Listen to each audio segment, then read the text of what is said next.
qué trata. Sandro Cohen hablará, creo, de cristianismo y política, y parece que un poco de si conviene o no conviene que Dios exista. Libro hoy día. Yo hablaré de la pobre América hispánica o América Latina, que vuelve a caer en el olvido de los países del llamado primer mundo. Ahora, hoy, para ustedes.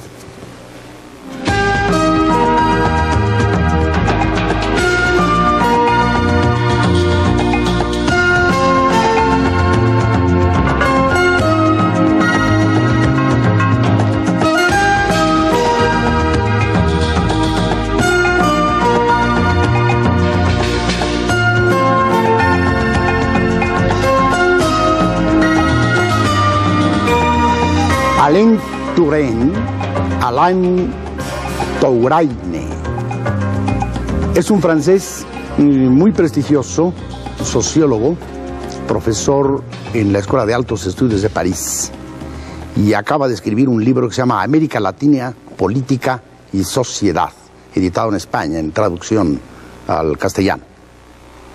Afirma que Occidente ha vuelto a olvidar al tercer mundo.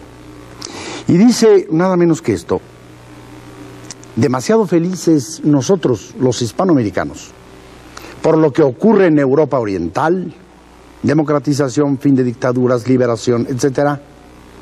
Hemos nosotros olvidado que esa no es nuestra fiesta, ni nuestra realidad, que esta, por el contrario, es cada vez más crítica, más dolorosa.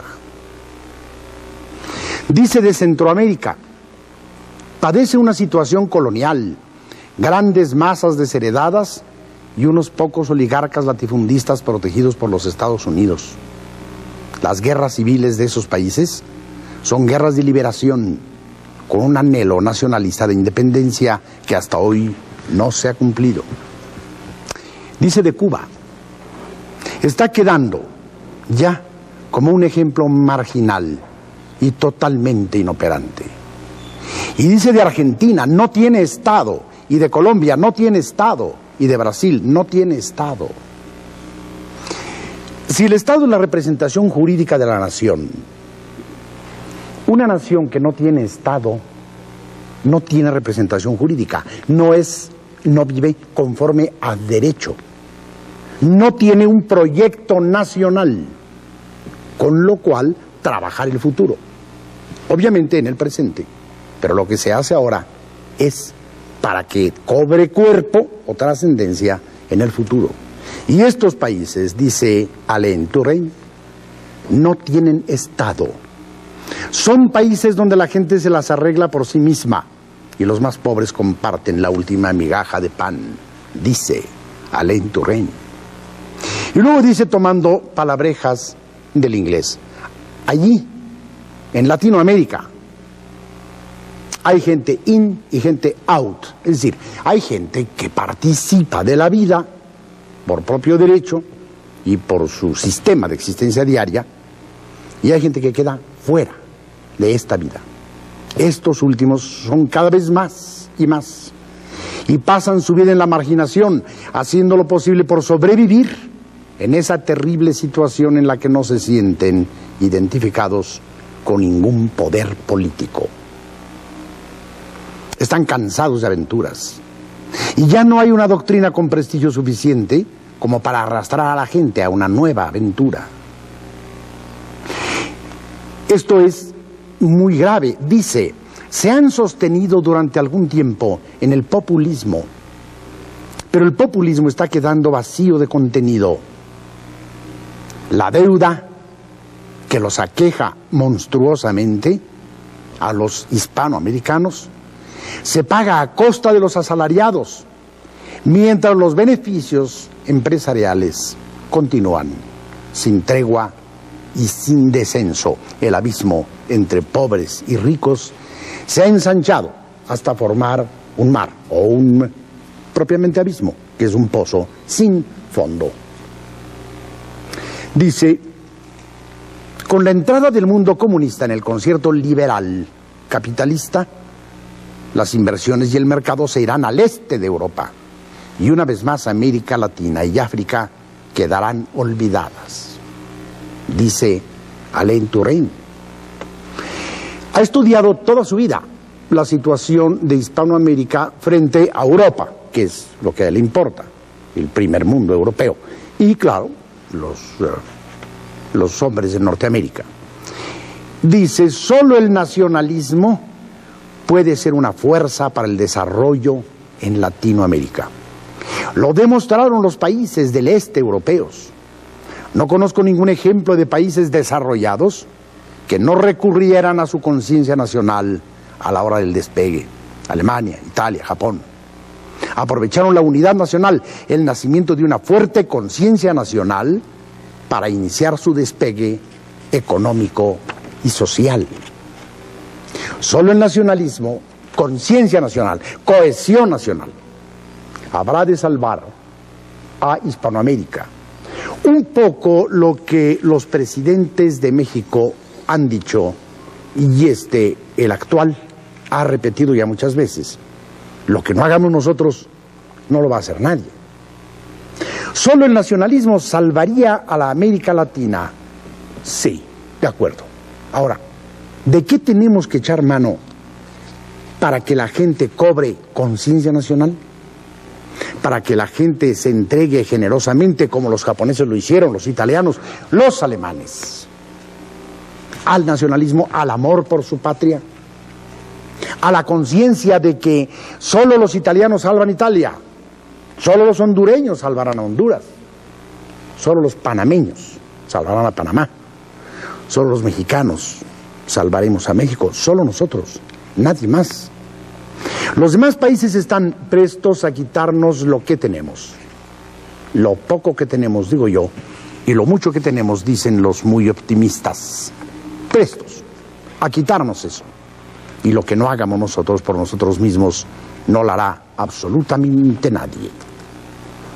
Ante el nacimiento, vamos a llamarle así, de los países que estaban bajo la férula comunista de Moscú y que ahora son ya, de hecho, libres, ante el surgimiento de estas que van a ser con mucha velocidad poderosas nacionalidades, Latinoamérica, dice este hombre, y África caerán de nueva cuenta en el olvido. Nadie se ocupará de nosotros. Si no nos ocupamos nosotros de nosotros, el autor Alain Touraine afirma, unos días antes de la invasión de Estados Unidos a Panamá, que el sentimiento anti-yanqui tradicional en Hispanoamérica ha disminuido, porque la política estadounidense estaba cambiando y parecía más favorable a terminar con las dictaduras. Esto lo dijo hace un mes y medio que apareció el libro y ahora de venta masiva en los países de Europa, en España. Pero ¿qué diría ahora? Cuando para defender la democracia Estados Unidos invade un pequeño país prácticamente indefenso. La fiesta está en Europa. La invasión prepotente, la guerrilla, el narcotráfico, los asesinatos, la deuda externa, la inflación, los golpes de Estado, eso está en Hispanoamérica. Eso. No nos hagamos ilusiones. Habitualmente Ikram Antaki habla de lo que está pasando en lengua francesa y Sandro Cohen habla de lo que está pasando en lengua inglesa. Habitualmente son noticias exultantes, comentarios exultantes. Y yo, que me he metido con Hispanoamérica, ya casi, monótonamente, hablo de desgracias, de derrumbes, de desesperanzas. Me gustaría tomar otro tono, pero no puedo inventar la realidad. Y la realidad de Hispanoamérica, una vez más, insisto, es esta, que Alain Touraine vaticina mucho más grave para dentro de muy poco de lo que ha sido hasta ahora. Un poco más adelante diré unas frases de Fidel Castro. No me divierte estar de acuerdo con Fidel Castro, porque en tanta reverencia y entusiasmo tuve. Pero en las frases de su último discurso del día 1 de enero pasado, atina en el centro de la verdad. Más adelante diré estas frases. Dice Sandro que lo que hay que hacer no es nacionalismo, sino que hay que hacer bien las cosas, es decir, los productos deben estar bien hechos para venderlos con derecho al exterior y mejorar el nivel de vida. Le digo, eso se consigue con nacionalismo. Yo no dije eso. ¿Qué dijo usted? Una cosa es levantar y mejorar la producción, aunque no sea para exportar, creo que exportar está bien. Está bien, venga. ¿Qué más? Pero uno no vive para exportar al extranjero. De acuerdo. Eso es antinacionalista. También, de acuerdo. Caso. ¿Qué más? Creo que la palabra nacionalismo implica nacionalismo beligerante. Es algo que heredamos del siglo pasado y que creo es una plaga. Lo que tú estás proponiendo es muy importante. Que el mexicano, que nosotros no tengamos vergüenza de ser lo que somos. ¿Y cómo vamos a lograr esto? Hay muchas maneras, por ejemplo, pero empezando por hacer las cosas que hacemos bien, mejorando lo que hacemos, ya. Sea un programa de televisión, sea una clase que damos en la universidad, ya. Sea un producto X. Esto lo hacemos por nuestra gente, sí, no en contra de otra gente. Ya. Esto para mí... Con las pretensiones no logras mejorar una nación. Está bien. Hasta ahora van teniendo razón. ¿Qué más? Pues creo que es el fondo de la discrepancia. Pues esto se llama nacionalismo. Quítale la beligerancia que tanto te espanta, Sandro, a la palabra. No hablemos de un nacionalismo como una actitud hostil hacia los otros nacionalismos. Hablemos de nacionalismo como la consecución o el logro de una coherencia nacional, de un orgullo nacional, de un proyecto de nación, de Estado, de vida que vale para nosotros. Yo le llamaría más bien responsabilidad nacional. Con esto están mis jóvenes acompañantes, con esto le están corrigiendo el diccionario a todos los sociólogos del planeta y tienen derecho, ¿por qué no? A fin de cuentas estamos diciendo prácticamente lo mismo. Sí digo lo siguiente,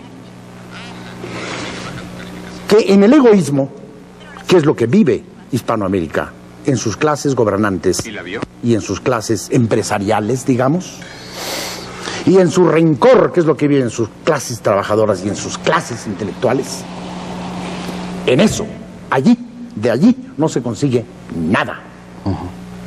Mientras el trabajador X y yo no nos demos la mano, con el íntimo orgullo de ser mexicanos ambos, no haremos bien las cosas, por más que nos esforcemos. Y este darse la mano con el otro se llama nacionalismo. Quitémosle la mancha canalla que le ha dado el siglo XIX y sobre todo este siglo. Y dejémoslo en una acepción que podría ser clásica. Nacionalismo, amor a la propia nación, orgullo de una raíz histórica y de un proyecto de futuro que se trabaja desde el presente con los de mi misma lengua e historia. Con esa definición yo puedo vivir tranquilamente. Por eso la di. Mi obligación es llevar bienestar a mis corresponsables del programa. Ahora vengamos a lo que tú traes, porque te he quitado ya casi la tercera parte de tu tiempo. Como siempre. Pero ¿por qué cambiar ahora? El tema que traigo tiene una relación no demasiado tangencial con lo que estamos platicando. Sale de un artículo que es un adelanto de un libro de un científico político que se llama Glenn Tinder. Glenn Tinder. Es profesor de ciencias políticas en la Universidad de Massachusetts en Boston. Tiene varios libros. El ensayo que voy a comentar proviene de un libro de reciente aparición que se titula El significado político del cristianismo. Ahora, ¿qué es lo que plantea el doctor Tinder en este libro? Él quiere hablar de un triángulo, una especie de triángulo de relaciones entre Dios, el Dios judeo-cristiano, no la divinidad o dioses o las divinidades, Dios, el Estado y el individuo, el hombre, tú, yo, no una abstracción. ¿Cuál es la relación que existe entre Dios, el Estado y el individuo? Ahora, la pregunta que él hace y que él contesta al final de su ensayo es esta: ¿podemos ser buenos sin Dios? Esta es la pregunta tan difícil que aqueja a él, a la sociedad en general. Nada menos. ¿Qué es lo que plantea? Dice que nuestra sociedad judeo-cristiana occidental, sus leyes, sus estructuras salen esencialmente de una creencia básica. Y esta creencia es que Dios, según Tinder, Dios hizo al hombre, todos los hombres, esencialmente iguales. Es decir, ¿por qué debemos respetar los derechos humanos de un individuo si no somos todos la descendencia de un solo padre? Ya.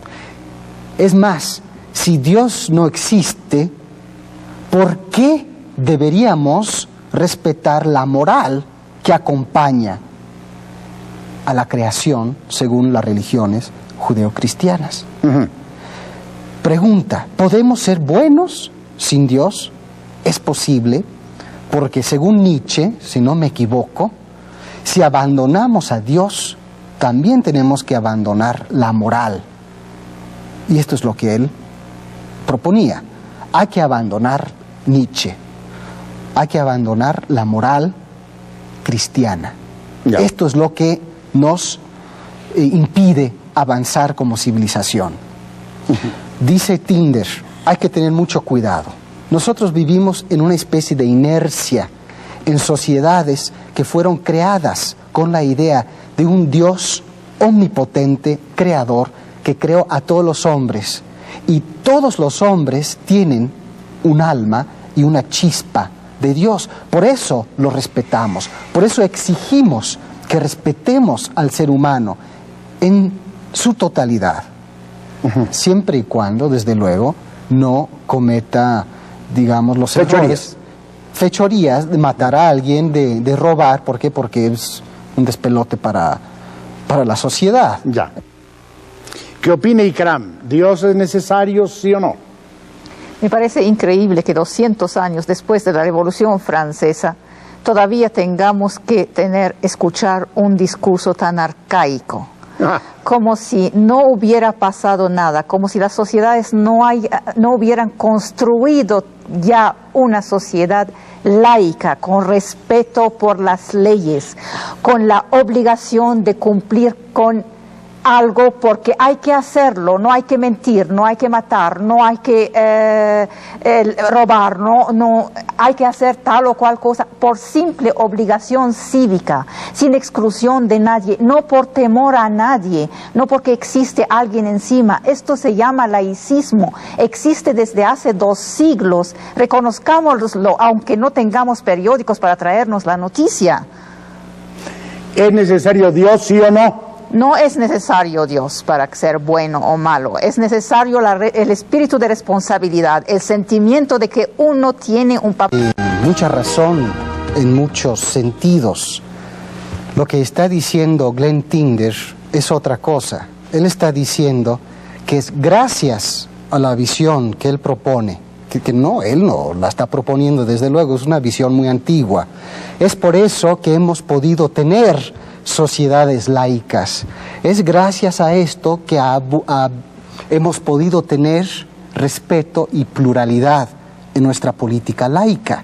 Él no está propugnando por un Estado teocrático, para nada. Este no es el problema que está proponiendo Tinder. Y hay que tener mucho cuidado, porque él dice que este siglo tan laico, este siglo tan sin necesidad de Dios, dice Tinder, ha sido el más bárbaro, el más sangriento, el más lleno de intereses creados, de barbarismo, para repetirlo, creo que vale la pena. ¿Por qué?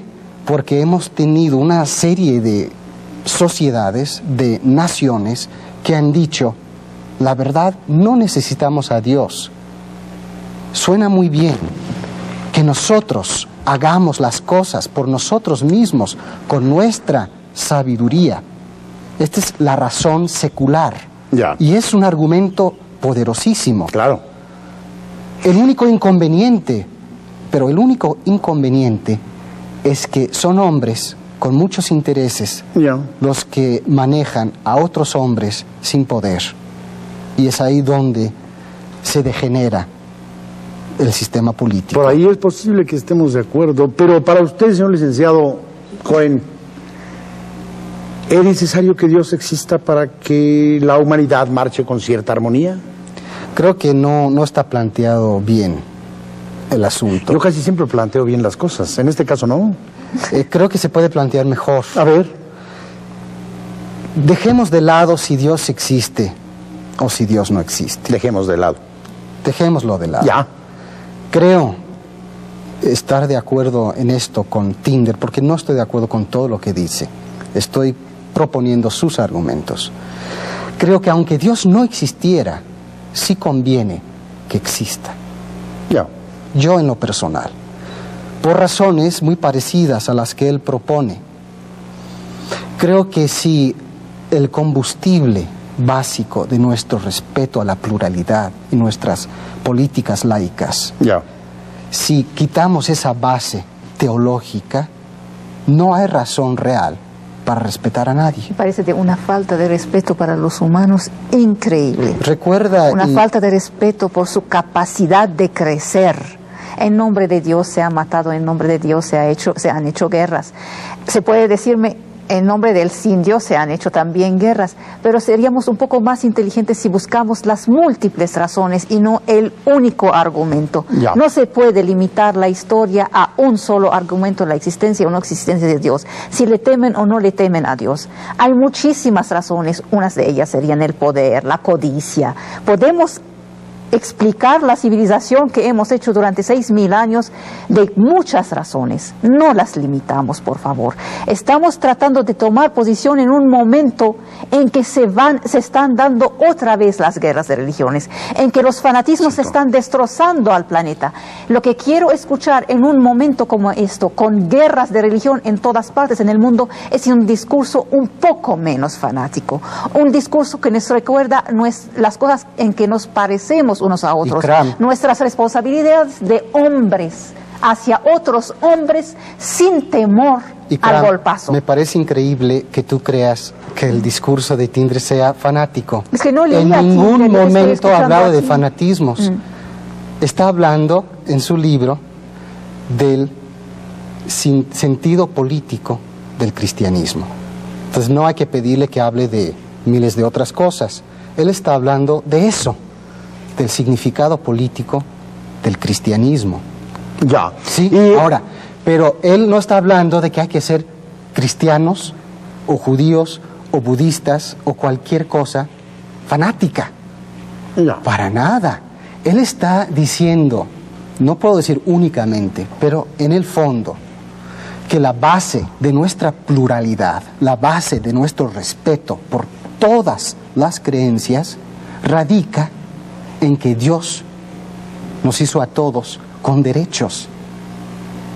Entonces, Sandro, sí. El viejo Tinder. El viejo Tinder.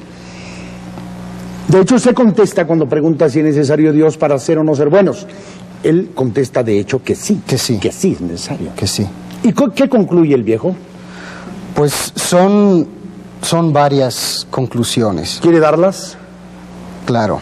Él dice que no hay que perder de vista que es posible que si la sociedad sigue evolucionando en la manera que describe Ikram, cada vez más lejos de la idea de Dios, corremos el peligro de caer con gran facilidad en estados totalitarios como los que acaban de destronarse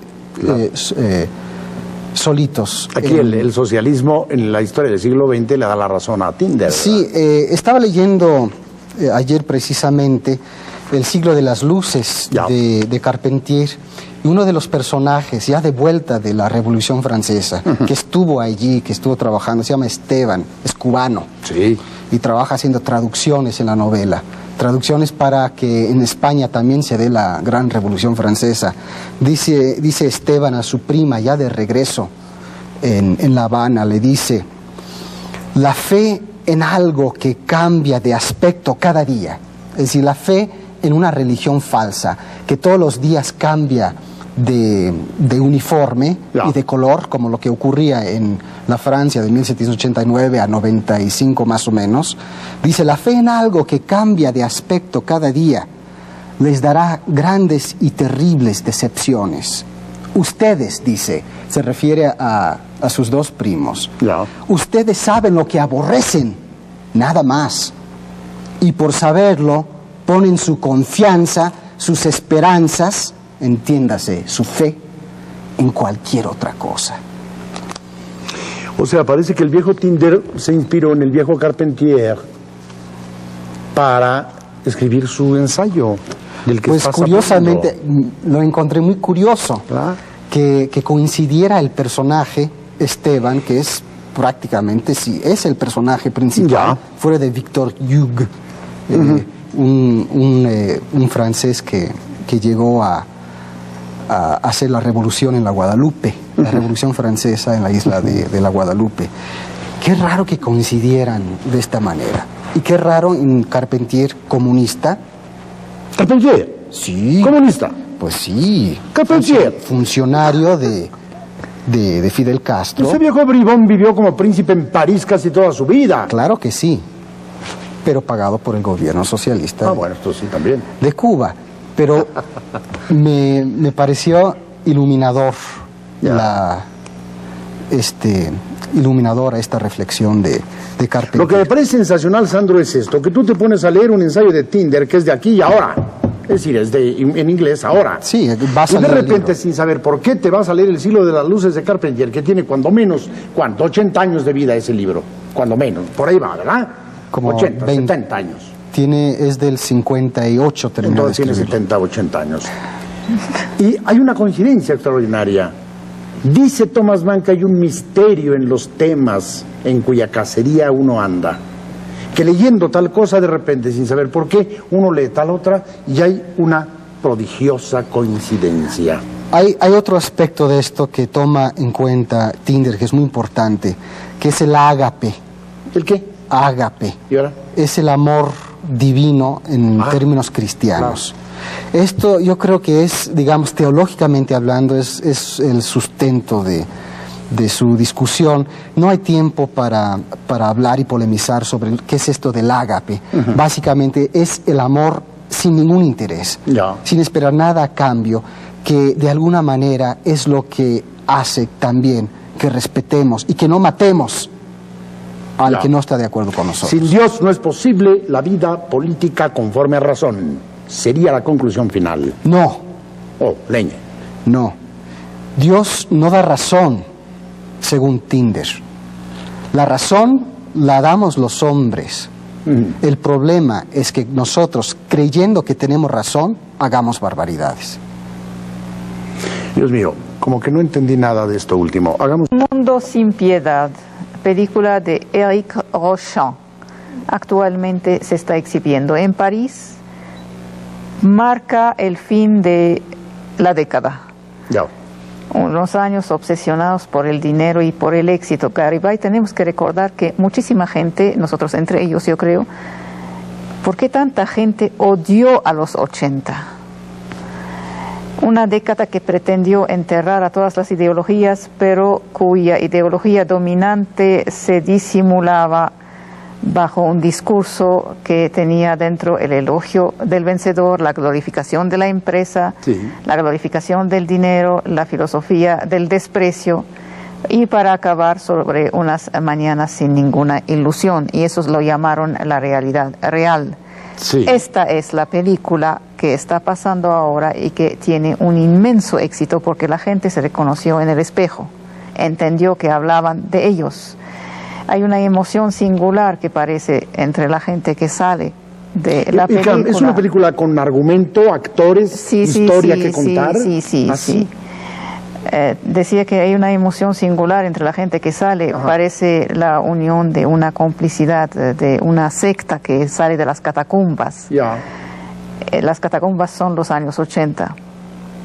No es la película sobre una generación, no es una película sobre la juventud de hoy, es sobre la situación histórica que acabamos de pasar en toda esta década, parecida a una película anterior que salió hace